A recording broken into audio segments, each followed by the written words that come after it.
Nggih, cinta tanah air itu sebetulnya juga tidak keliru. Tanah air di dunia ini ya. Karena di antara makna hubbul waton minal iman, itu makna waton pertama itu adalah surga. Dunia ini bukan waton dan maskanan bagi seorang mukmin. Kemudian yang kedua, makna waton di situ adalah Mekah. Sebagaimana Rasulullah Sallallahu Alaihi Wasallam mencintai Mekah karena di situ ada Masjidil Haram. Kemudian tempat tinggal kita sebagai manusia yang ada di dunia ini hendaknya juga kita cintai. Jadi mencintai tanah air itu sesuatu yang dianjurkan. Nah, hanya saja masalahnya yang namanya mencintai itu kan dia akan berupaya agar yang dicintainya itu selamat. Itu kalau betul-betul cinta itu begitu. Sampean mencintai anak sampean yang masih kecil.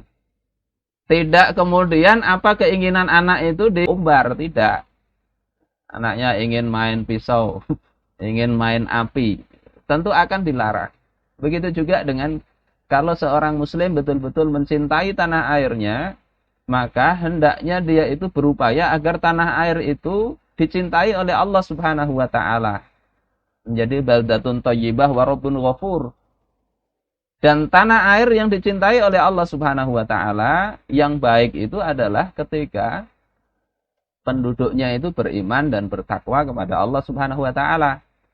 Dalam Al-Qur'an Allah katakan walau anna ahlal qura amanu wattaqau la fatahna 'alaihim barakatim minas sama'i wal ard.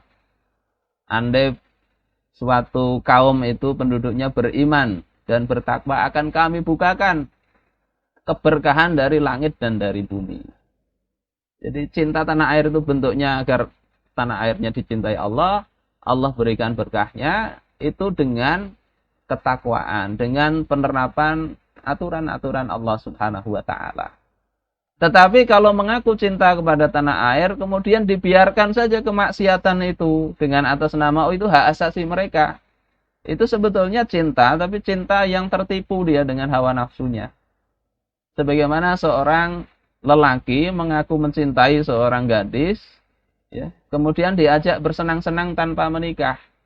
Sama-sama mungkin nikmat, tetapi itu sebetulnya bukan kecintaan yang hakiki. Itu kecintaan menyamai kecintaan kepada Allah Ta'ala. Bahkan dia melebihi kecintaannya kepada Allah Subhanahu wa Ta'ala.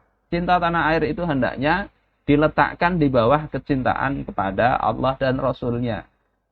Sehingga seperti Rasulullah, itu bahkan Makkah sendiri itu didatangi beliau dengan pasukan. Ya, Fathu Makkah. Padahal itu tanah kelahiran beliau. Menunjukkan beliau cinta kepada Makkah. Karena di dalam riwayat beliau juga katakan itu. Beliau sangat mencintai Makkah. Tapi kecintaan kepada Allah itu diposisikan lebih tinggi. Dan itu sebagai dasar bagi kecintaan beliau kepada Makkah Al-Mukarramah. Begitu seharusnya seorang muslim mendudukkan kecintaan kepada negeri manapun.